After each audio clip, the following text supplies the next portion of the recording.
Greetings, Talvan. Welcome to the Puretide program. My name's Kyle, and I'm going to be delivering a episode today around the Auxiliary Cadre as part of the detachment overviews and breakdowns.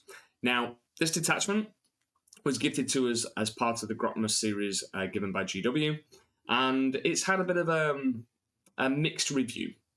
And the reason it's had a mixed review is that initially we were already a complex army, aka the guiding mechanic in the past, and then trying to balance our list with the right amount of guiders, plus the auxiliaries to do certain things like achieving secondaries, screening, and then, this detachment came along and it offered us a different way of playing, but again, balancing now the auxiliaries as a third part of your kind of rules to remember, because this detachment all centers around auxiliaries and tower units working together. So let's get straight into it. And then I'm going to be going into a bit of detail around the stratagems, enhancements, and then we'll go into some lists. Okay. So what does this detachment do?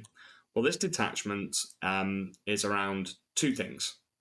One, the auxiliaries, so the integrated command structure it's called, the targeting triangulation. So Crute and Vespid units from your army have the following ability. While an enemy unit is within 9 and visible to the Crute or Vespid unit, each time a range attack made by a friendly Tau Empire model, excluding Crute, Vespid, and Titanic models, that targets that enemy unit, improve the armor penetration characters of that attack by 1.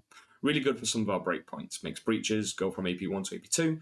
It can make missile fire knives go from AP1 to AP2. And then, for example, other profiles like burst cannons can go from AP0 to AP1. And if they're Star Scythe, it could be AP2 if you're targeting a non-monster or vehicle unit.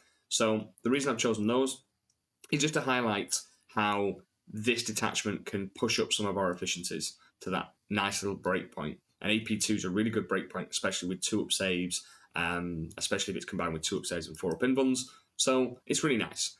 And the only thing you have to do is ensure that a Crute or Vespid unit is within 9 inches of the enemy invisible, and then any other Tau Empire models, excluding the ones mentioned, that shoot that target, you're going to gain an extra pip of AP, which is really good. Now, on the flip side, Tau Empire units, excluding Crute and Vespid, are working alongside the auxiliaries.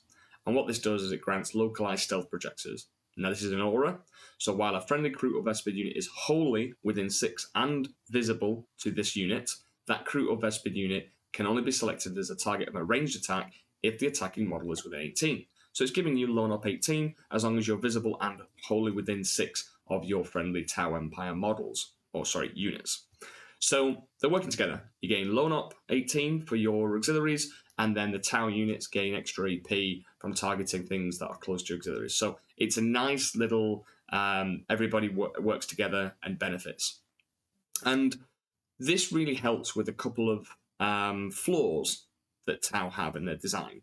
One of them being we're not natural defenders, especially when it comes to holding objectives.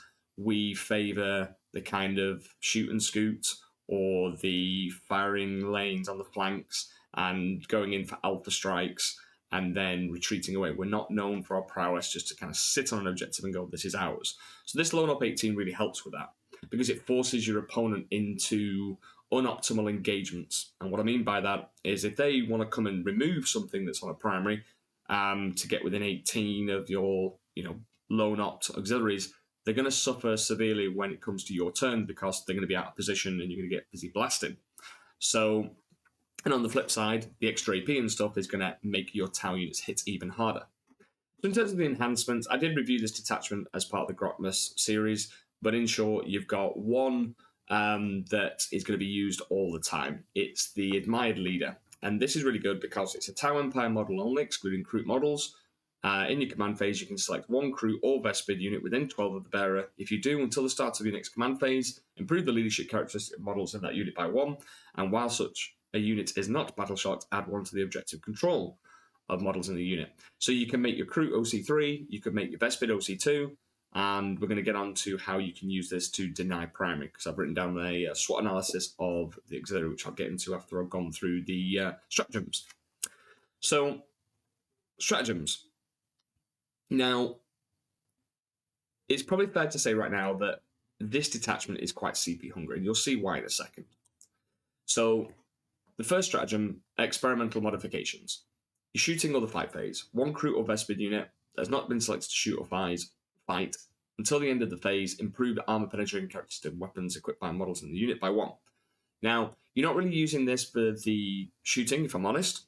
It could have some little cute applications with Vespid because their guns are AP2, strength 5, 2 damage. So this could make them AP3, but you got no real way of making the Vespids hit better. So it's essentially going to be used on combat with the Rampages. Multi-sensory scanning. Shooting or fight phase. 1 Tau Empire unit from your army that has not been selected to shoot or fight. Until the end of the phase, each time a model in your unit makes an attack, reroll a wound roll of 1. If it is a Crute or Vespid unit, you can reroll the wound roll instead. Again, not really going to spend it on Vespid, but you're going to be using it on the Rampages. Giving Rampages full rerolls to wound in combat is insane. And there's some nice little combinations you could do with the full rerolls to hit that are granted from a Lone Spear. As long as the Lone Spear has targeted an enemy unit with its shooting attack and it hits, any Crute units attacking that target that the Lone Spear shot at and hit, full rerolls to hit. So you can see where I'm going with this. Full rerolls to hit and full rerolls to wound with Rampages is insane, especially with the fact that Rampages have sustained hits for their melee profile on the actual guerrillas themselves. You can get quite nasty. The main stratagem, and these are all 1 CP. So they're not going to cost a lot when you spend them because there's some stratagems in our older detachments that are just too expensive, like 2 CP for -1 damage in Montcar, 2 CP for Fire Invading Retcad. It's a bit silly, but these are all 1 CP.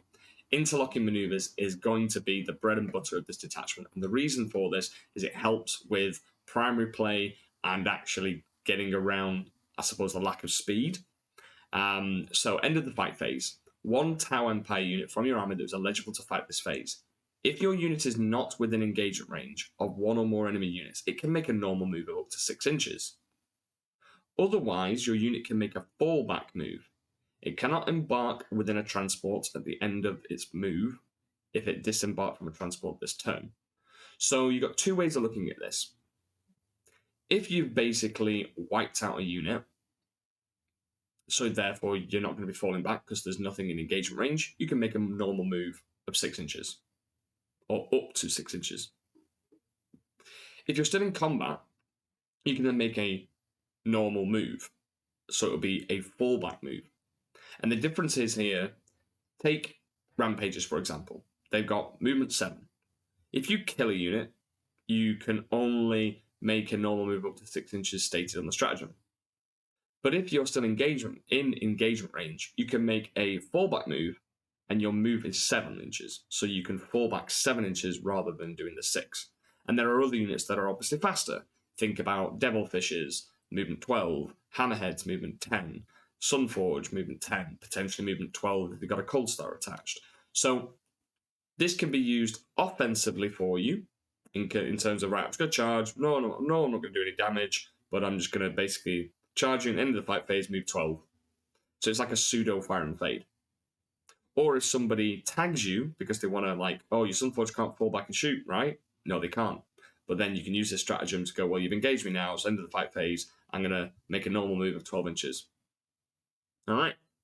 So that particular stratagem, interlocking maneuvers, is probably the most powerful one in this stratagem suite. Then we've got Pheromone Waypoint. So movement phase, Crute or Vespid, from your army that has not been selected to move this phase. Until the end of the phase, each time your unit advances, do not make an advance roll for it. Instead, until the end of the phase, add 6 inches to the move characteristic models in these. So it's like the Montcar Auto 6 advance, but this is just for auxiliaries. Then you've got Alien Expertise. So movement phase, 1 Tau Empire unit.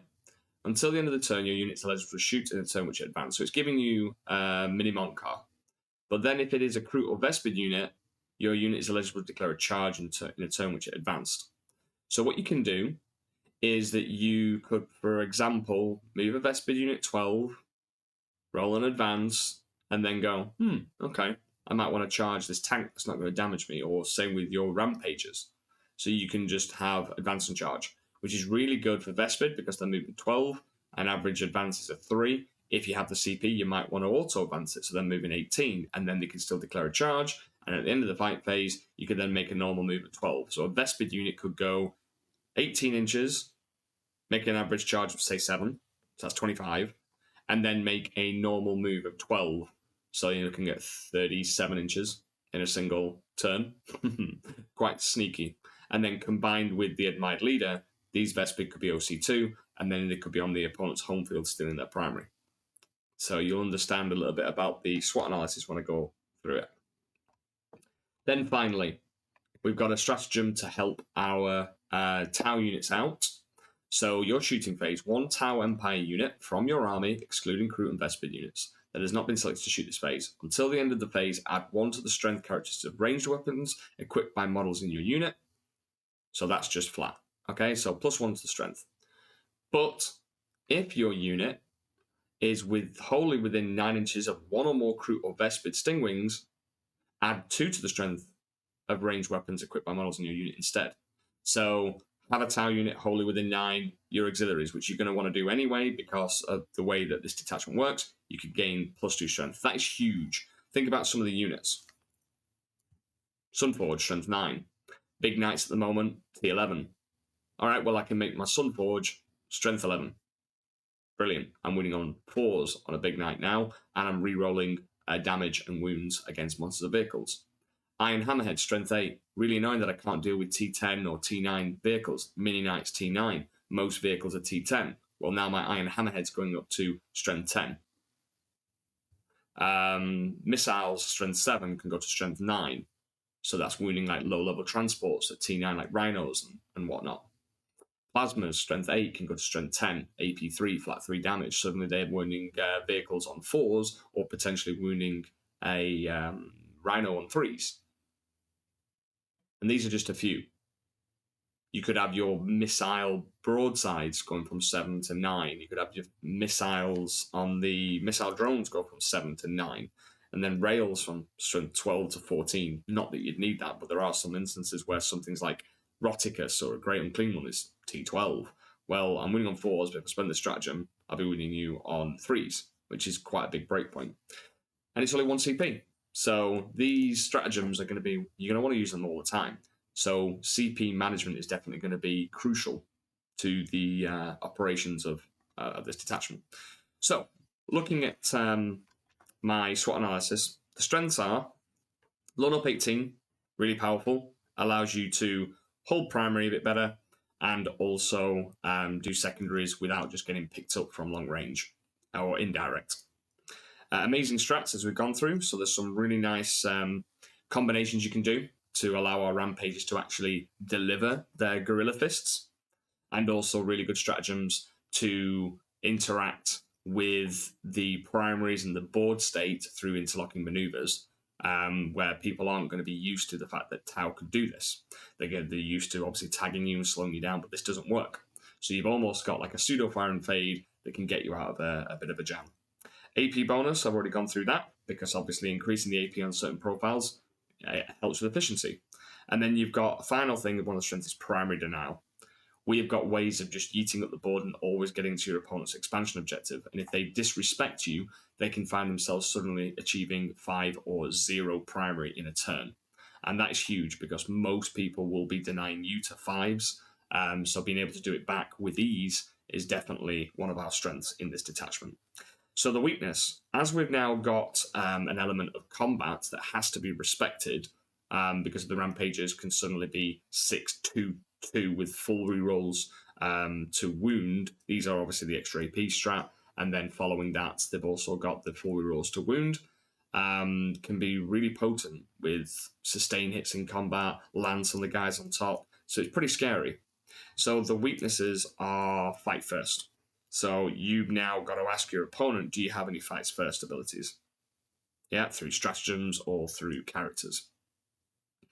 Now, speaking of like melee, one of our weaknesses is going to be fast melee armies, specifically looking at the meta. So it would be like Blood Angels. You've got Emperor's Children, which I know are on a bit of a decline right now. Sorry, the sunlight's just coming in my face. Let me just change. There we go. Okay, so yes, fast melee armies are going to be an issue because they can get to your auxiliaries and remove them. Even 5 JPIs going to kill some Vespid or Kroot is a big deal for us because our detachment is centered around the auxiliaries working with the Tau Empire units. So our 2 key initial weaknesses are going to be fights first and fast melee armies, or just generally fast shooting armies. And if you compared, say, I don't know, Montcar versus this, then Montcar's just going to go in and try and take out your auxiliaries, and you don't have a detachment rule, and you can't make use out of the stratagems.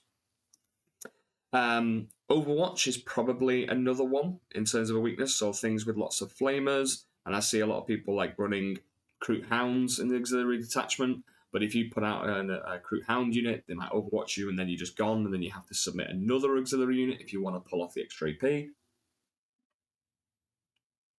So I think centering your list around a bit more durable auxiliaries, looking at Krutox Riders, Krutox Rampagers, which are not easy to overwatch because they're T6 and 5 wounds, which is an annoying breakpoint.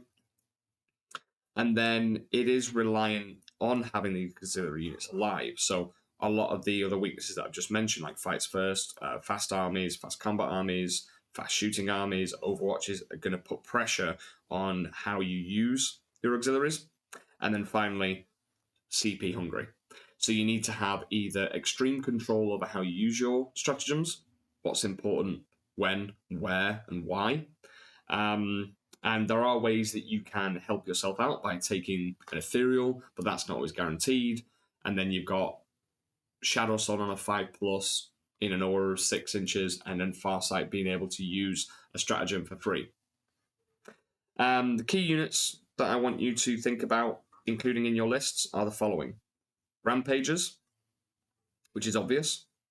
Tanks, aka the Iron Hammerheads, really love this detachment for the extra AP and potentially the extra 1 strength or 2. Sunforge and a commander, whether that be the Cold Star or Farsight. Firesight Marksman, because he's innately lone op, and he can be given the Admired Leader Warlord trait, or the enhancements, should I say.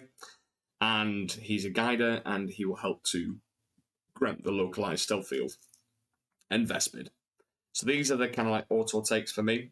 And then there are some of the variants you could look at, like Star Scythes, Fire Knives, and Broadsides. Okay, so what I'd like to do now is show you just a couple of lists that were taken at the Leeds Super Major.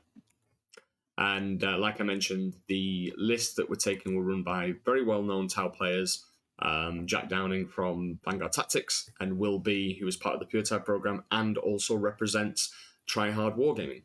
So let's have a look into Jack's list first. So Jack finished 3-2 at Leeds Super Major, same as me with Montcar, and same as Will. So we actually had a bit of a rough time in the meta at Leeds, but I'm going to be doing a separate video on the analysis of Tau in UKTC new format. But his list was running an Ethereal with a Hover Drone, Marker Drone, Shield Drone, and an Admired Leader. And that's the one where you pick a Vespid or Kroot unit and add +1 OC and leadership to it in the command phase. He's gone for 2 breach teams. He's gone for a single Devilfish with 2 Seekers, 2 Smart Missile systems, 3 single Broadsides, 2 Missile Drones, Seeker Missile, Smart Missile system, Rail, 2 Ghost Keels with the Cyclic Iron Raker and the Twin Fusion. And again, the Ghost Keels can really benefit from that +1 strength, +2 strength. And then you've got 2 Iron Hammerheads with Smart Missile systems, Seeker Missiles, Iron Cannon. Kroot Carnivore Squad, ×2. 2×3 Rampagers. A unit of Pathfinders with the Recon Drone, the Iron Rifles, as to be expected. 3 units of Stealth. 2 units of Vespid. So he's got that Primer now, he's got that Lone Up, he's got quite a lot of units, and he's got a little bit of speed with the Breacher Fish and the Admired Leader to grant extra OC to those Kroot or Vespid units. Then we'll move on to Will B's list. So Will B has flipped from Kion to Auxiliary for this event to try out something new.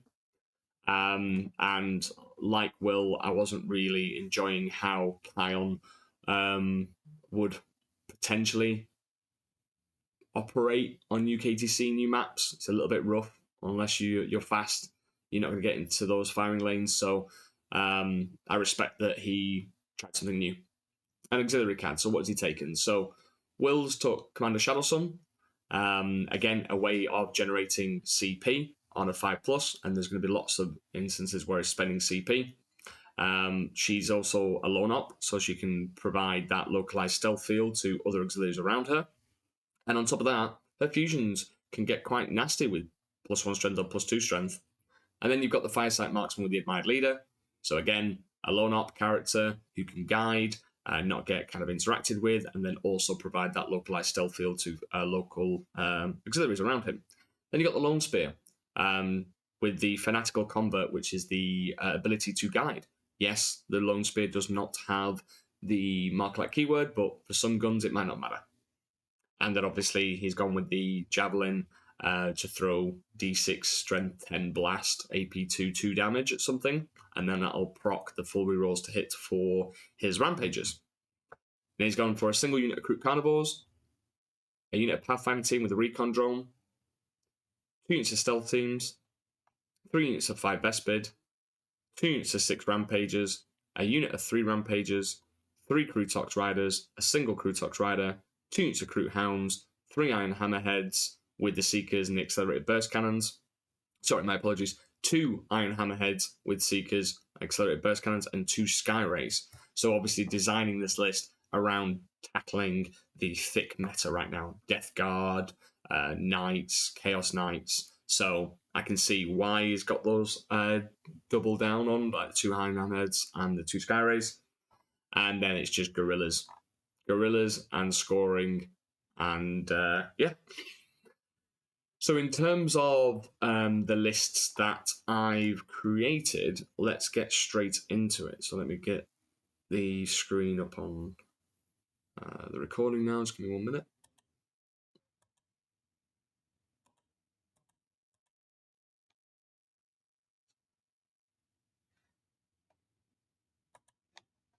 All right.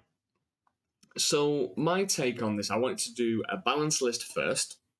And I know in the last episodes I was giving you one for GW, one for WTC and UKTC, and I've still got that ready. But I wanted to kind of give a more of a balanced list for those people that maybe don't have all of the models and just want to kind of have a little bit of everything and see how it feels versus their play style and see if it's the detachment for them. So speaking of one of the weaknesses, which is CP management, I've put in Commander Farsight. Now, this does mean that you can't take an Ethereal because of Farsight's allergicness to the Ethereal's command and his rebellious nature. So I've taken him, and he's going to be going in a unit of Sunforge, and I'll get onto that in a minute, or why I've done that. We've got a Firesight Marksman team with the Admired Leader for the Lone Op, the Localized Stealth Field, and obviously guiding, and can be in nice little pockets and just exist there and give like long line of sights to like long firing lanes and like actually guide if you stick out. And then my units can get busy blasting and also provide a safe space for auxiliary units. A breach team, because they are really good in auxiliary, there is a world where you could take like Breacher Devilfish, you could take a few of them and work with your auxiliaries to go and storm the enemy's objectives, and then the breaches will obviously be benefiting from the extra AP. But I've just taken one of those, Guardian Drone, Gun Drone. Then I've taken 1 Recruit Carnivore squad, 1 Pathfinder squad for guiding with the Recon Drone and the 3 Iron Rifles, 2 units of Stealth Suits, and then I've gone with 3 Vespid Stingwings. Now, if you don't have 3 Vespid Stingwing units, because obviously maybe you just bought the box and there's 10 of them, easily have 2 units of Recruit, 2 units of Vespid. It's not going to change the list massively. In fact, both of them have pros and cons. The triple Vespid, the pros is you've got 3 faster units or an additional faster unit. But the weakness is that you're down 5 bodies because an extra unit Recruit is 10, whereas a Vespid unit is only 5. And obviously having 2 units of Recruit can stick you multiple objectives at certain times, like your home field and maybe the one in the center if it's a search and destroy.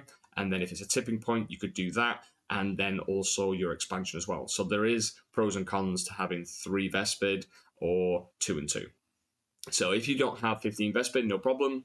You just swap out the 3rd Vespid team for a 2nd Recruit Carnivore squad. Right, And then we go into the mounted section. Now, Rampagers are a really interesting one.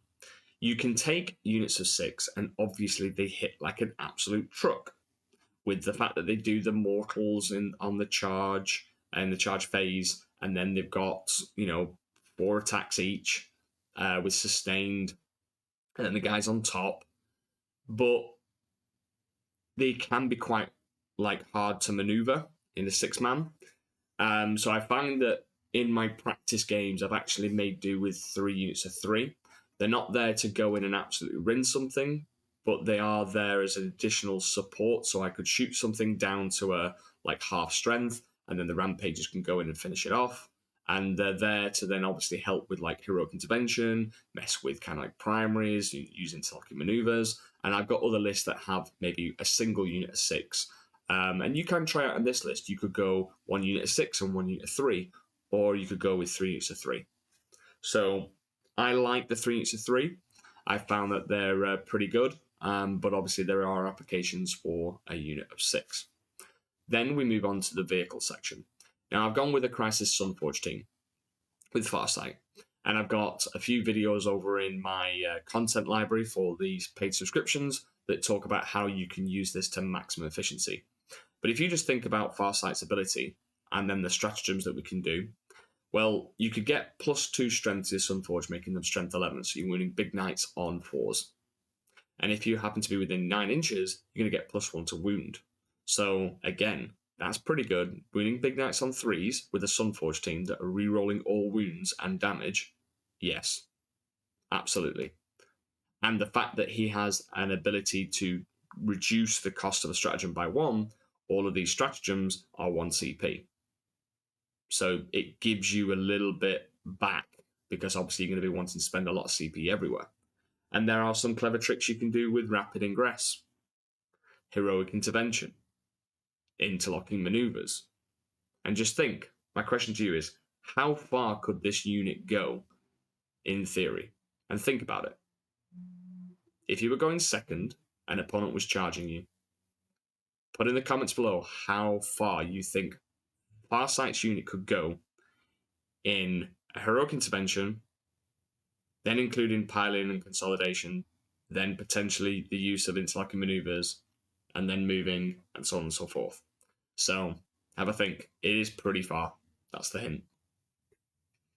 So, right, we've got our anti-tank piece of the Sunforge. So what I wanted to do is flex out on the ability to deal with elites or hordes. So I've taken 3 iron hammerheads, 2 accelerated burst cannons on every tank. So the iron hammerhead can at any point punch up into a vehicle with the +2 strength. It's also got its once per game seeker missiles, and then it provides that role of just being able to kill infantry and elites very well with the flat 3 damage. And obviously, with the extra AP boost, it becomes even more deadly. Most of the stuff will have invuns, so the elites like Terminators and stuff, but tanks don't, unless it's a specific one. So being able to be AP3 on an iron cannon and strength 10 means that you'll be putting most vehicles on 6-up saves, you'll be putting Vindicators on 5s. Yes, they could armor contempt, but who cares? And then the Seeker missiles are going from AP3 to AP4, so again, really nice breakpoints. And then to follow up, because obviously the meta is quite thick at the moment, I've gone with Skyray gunships. They are really good in the meta right now, because 4 rerolls to hit against fly, and just strength 14, AP3, D6 +1, and obviously in this detachment it could be AP4, D6 +1. I find that Skyrays are great. And all the accelerated burst cannons rather than SMS are going to be really useful here, because if you think about it, they're going to be doing, 8 shots each at 611. So you'll be wounding vehicles on 5s, because most vehicles are T10, and even if it's T11, you're still strength 6. And then if they gain an extra pip of AP, 6, 2, 1, it's just 8 shots per vehicle, and it can help. So I've chosen not to go with the SMS in here. Then to round out the list, I've got a single dedicated transport of the Delphish for obviously the Breacher team, and potentially the Pathfinder or Breachers, depending on how you're going to use it. Putting Pathfinders in the Delphish is something that I've really enjoyed, especially with the Montcar Detachment, because you can obviously give that Stealthfish Scout move 7 if the Pathfinders are in that transport, and then the Pathfinders can get out in the first turn and go and do their thing, and then the Breaches can get into the Devilish ready for a second wave. So think about that. It's a nice little tactic that I've been using to great effect over the weekend. So that's that list of the balanced one. And again, I will provide it in the description below for your usage. Okay, so let's move on to a different list. So I'm going to go with the Games Workshop terrain layout. Now, I've chosen to go for a little bit more speed, but also being able to make use out of those long firing lanes that exist in the GW layouts. So I've taken a Cold Star Commander with 3 Fusion Blasters, a Shield Generator, and 2 Shield Drones, because there's still quite a lot of precision in the game, and I would like to keep my character alive. And if I'm wanting to do shenanigans where I want to charge and then do interlocking maneuvers, then I don't want someone precision at my character, because he's really integral to the unit's movement. So hence why I give him a Shield Generator and 2 Shield Drones to keep him alive. I've gone with an Ethereal Warlord, who is the admired leader, Harpodrome, Markadron, Shield Drone. And then I've done a battle line unit of the Strike team to obviously give him a retinue to go with, like a bodyguard unit. You could have the Ethereal on his own, but there are still indirect pieces in the game that we need to kind of respect. And I'm looking specifically at the Death Guard meta, especially Mortarian's Hammer with the Plague Burst Crawlers, and you don't want your Ethereal getting killed and then you're losing your ability, the admired leader. -1 to wound with strike teams, plus obviously the Feel No Pain is going to help, so they're not just going to be easily removed from indirect. And if they want to shoot 2 to 3 Plague Burst Crawlers at a strike team, then cool, at least you're not doing it into other things.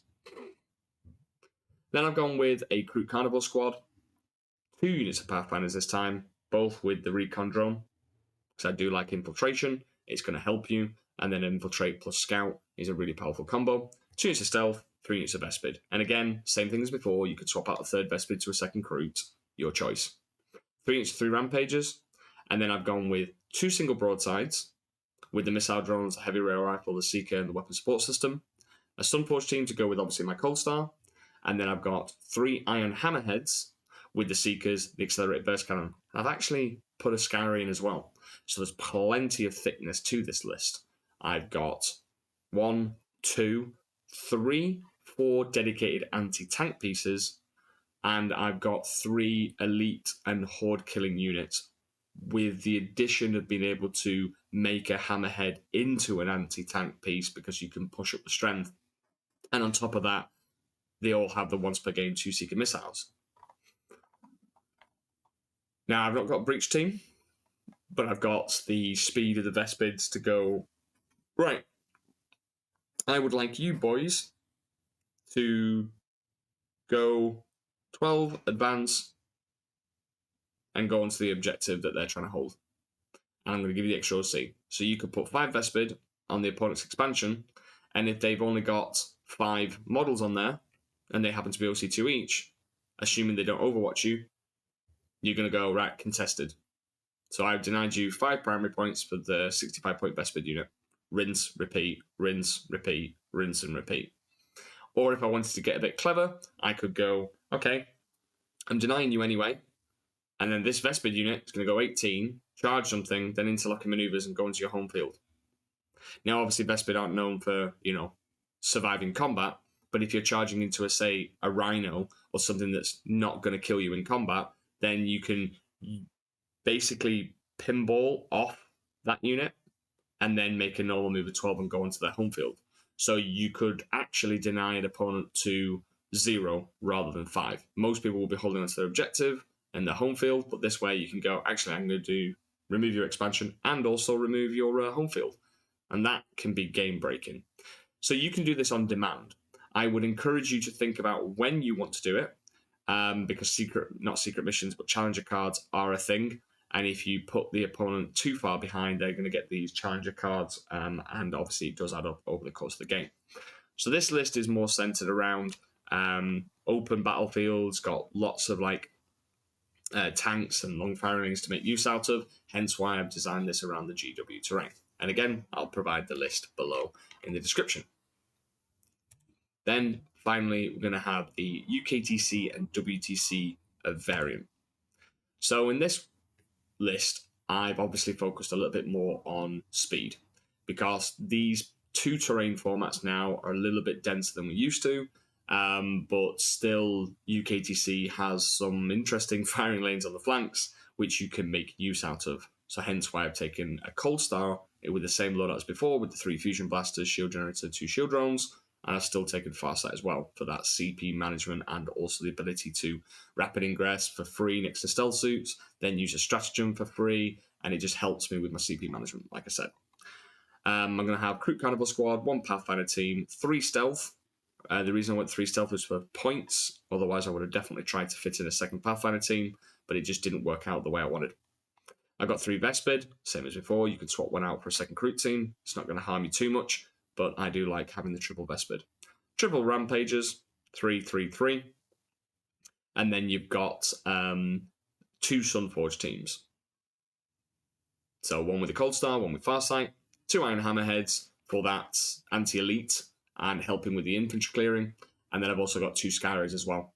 So my experience of the lead super major, there was obviously lots of Death Guard, Mortarian's Hammer, and the Champions of Contagion, and the Index one. You had lots of Knights, Chaos Knights, and then you also had various builds being designed to beat Knights. Like Lancers taken, Predator Annihilators taken, Big Demons. We also had Tyranids with the Burrowing Detachment, having a lot of T-Fexes, Exocrines. So again, double Sunforge, double Skyray, and the double Iron Hammerheads is just a good level of thickness to have in response to the armies that I've just mentioned. No dedicated transports, so it's just, right, got my Rampagers, got my Auxiliaries, and got my tanks, and got my Crisis teams to give me that extra bit of speed. I couldn't really do anything with 5 points, if I'm honest. I had a look everywhere, and I was like, nope, can't squeeze it in. And like I said about the Rampagers, you can look at doing 1 6 and 1 6 man and 1 3 man, but I do like having the 3-3. Okay, so to round out this episode, I think my top bits of advice with Auxiliary is, number 1, don't just blast all your CP straight away. Try to save it up for that go turn on turns 2 and 3. Make sure that you are utilizing the line of sight to your tower units to grant loan up. And what I mean by this is, if, for example, you have 3 stealth suits behind a wall, so you have them like there, okay, all you have to do is put 1 crew behind that wall, and that unit is now visible, and then all the rest of the crew could be within 6 of the stealth suit. So as long as you make sure that 1 model from your auxiliary unit can see the tower unit, you gain the loan up as long as you're wholly within 6. There are a clever little trick that you can do, is if you, for example, happen to have an auxiliary unit out in the open and your opponent's thinking, oh cool, I can shoot them now, you could rapid ingress a Tau Empire unit, and then suddenly they're not low up anymore. And if it happens to be a Firesight Marksman or a Lone Op Tau model, then they can't shoot the Tau model and they can't shoot the auxiliaries. Now, that is quite a sneaky one. As long as you inform your opponent you can do this, it's not going to be a gotcha, but it's definitely something that I've done in the past, and people are like, oh, I can't really do anything about that. You did tell me. Oh, no. Damn. I can't really target them now, and you're out in the open, and then I'm just going to be shot for nothing. Now, there are lists like I've showed before. The reason I didn't put the Ghost Keels in the list is because I've already shown you one from Jack Downing who has Ghost Keels, and I wanted to kind of create my own flavour. And then obviously Will B's list is similar in some regards, but he's gone with more Rampagers, 663. And I really kind of enjoy speed in my lists and utility. So like I mentioned, like 1, be very careful with your CP. Don't go crazy. 2, be very, very specific in terms of your plan of deployment and how you're going to utilize your auxiliaries. And then 3, keep the score in check in terms of where you're at with your points and where your opponent's at, and make I suppose, informed decisions as to when you want to absolutely just remove your opponent's primary. Because if you keep removing them every single turn, then they're going to be getting a challenger card every single turn. And that can equate to potentially, on average, 9 to 12 points. Now, if you're denying your opponent to zeros all the time, then yeah, go for it. Because even with challenger cards, they're not going to come back in the game. But if it's just a couple of turns, you might give them challenger cards where sometimes it's best not to. And then obviously prioritize what you need to kill. Because with Auxiliary, if you try to go all out and you have to use your auxiliary units in multiple places to gain the extra AP, then you're going to find that you won't have enough resources later on in the game because you should lose those auxiliaries in return. So be very selective and kind of pick an area or pick a unit that you definitely need to get removed from the board and then stage yourself for the future turns. It is fun, it is complex, it's a different way of playing, and then really just focus on the interlocking maneuver stratagem and think about how you can use it to get better board position and also influence the scoring. This game of 40k now is evolving so quickly that it's not about always killing your opponent. It's about how you are influencing two things: the scoreboard and board control, because they usually come hand in hand. If you're controlling the board control, then you are controlling the pace of the game and therefore should be controlling the scoring. And with this, you can really interact in ways that normal Tau detachments don't. Okay, well, if you've enjoyed this video and this series, please consider joining the Puretide program. In the description below, there will be a link for all the different tiers that are on offer, including the free community. This has just been growing and growing daily, and I love to see it. So come on board, join for free.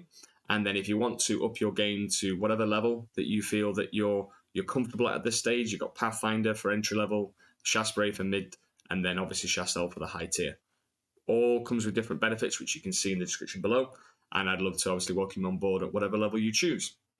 In terms of the video that I'm going to be doing this week, obviously I've got quite a ram-packed itinerary. One, tonight, there's going to be a Quiz the Commander call where people can come on with their barriers and discuss it with me in person and in an audience, and then we can give you the solutions that you need. And then throughout the week, I'm going to be doing a lot of work on the faction focus stuff, the Chassels, and I'm also going to be doing a tournament review of the Leeds Super Major, and I'm going to be showcasing each of my games with Montcar, how they played out, some of the tactics and some of the kind of findings that I found out about the current state of the meta, and obviously my opinion on challenger cards and how they did influence the game in massive ways.